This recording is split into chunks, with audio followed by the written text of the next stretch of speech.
കുട്ടികൾക്കൊക്കെ ലഞ്ചിന് സ്കൂളിൽ കൊടുത്തു വിടാനും ചോറിന് കറിയൊക്കെ വെക്കാനും മടിയുള്ള ദിവസങ്ങളിലൊക്കെ ചെയ്തെടുക്കാൻ പറ്റിയിട്ടുള്ള ഒരു അടിപൊളി ഐറ്റമാണ് കേട്ടോ.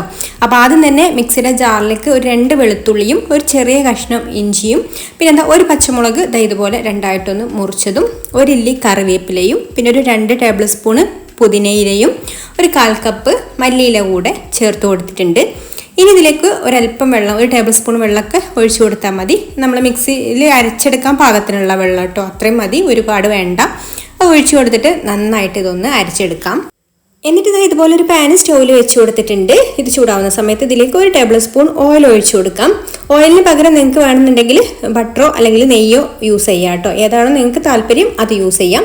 ഓയിലൊന്ന് ചൂടായി വന്നതിന് ശേഷം നമ്മൾ അരച്ച് വെച്ചിട്ടുള്ളത് ഇതിലേക്ക് ഒഴിച്ചു കൊടുക്കാം. അപ്പോൾ അരച്ച് കൊടുത്തപ്പോൾ നമ്മൾ കുറച്ച് വെള്ളം ചേർത്ത് കൊടുത്തത് കാരണം കുറച്ച് ലൂസായിട്ടാണ് കേട്ടോ ഉള്ളത്. അപ്പോൾ ഈ ഒരു വെള്ളമൊക്കെ ഒന്ന് വറ്റിയിട്ട് ഇതിൻ്റെ പച്ച ടേസ്റ്റ് ഒന്ന് പോവാണ് കേട്ടോ. അപ്പോൾ ഒന്ന് എണ്ണ തെളിഞ്ഞ് വരുന്ന സമയത്ത് നമുക്കിതിലേക്ക് തീ കുറച്ച് വെച്ചിട്ട് പാകത്തിനുള്ള ഉപ്പ് ചേർത്ത് കൊടുക്കാം. പിന്നെ ഒരു നുള്ള് മഞ്ഞൾപ്പൊടിയും അതുപോലെ ഒരു നുള്ള് ഗരം മസാല കൂടെ ചേർത്ത് കൊടുത്തിട്ട് ഒന്നങ്ങ് വഴറ്റി കൊടുക്കുന്നുണ്ട്. എന്നിട്ട് ഈ ഒരു മസാലയെല്ലാം ഇതുപോലെ സൈഡിലേക്കൊന്ന് നീക്കി നടുഭാഗം ഒന്ന് ഒഴിവാക്കിയിടുക. ആ ഒരു സ്ഥാനത്തേക്ക് നമുക്ക് ഒരു കോഴിമുട്ട ഒഴിച്ചു കൊടുക്കാം. എന്നിട്ട് ഇതുപോലെ ഒന്ന് വറുത്തെടുക്കണം.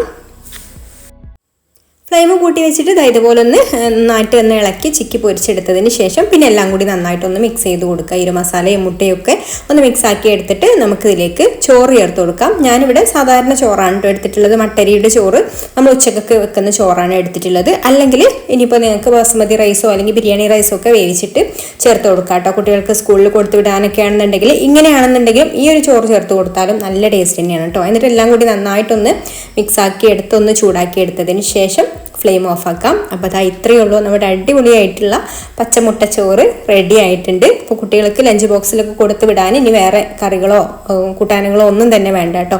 അപ്പോൾ വീഡിയോ ഇഷ്ടമായിട്ടുണ്ടെങ്കിൽ ലൈക്ക് ചെയ്യാനും ഷെയർ ചെയ്യാനും ചാനൽ സബ്സ്ക്രൈബ് ചെയ്യാനും ഫേസ്ബുക്കിലാണ് കാണുന്നതെന്നുണ്ടെങ്കിൽ പേജ് ഒന്ന് ഫോളോ ചെയ്ത് സപ്പോർട്ട് ചെയ്യാനും മറക്കല്ലേ. അപ്പം മറ്റൊരു നല്ല റെസിപ്പിയുമായിട്ട് അടുത്ത വീഡിയോയിൽ കാണാം. താങ്ക്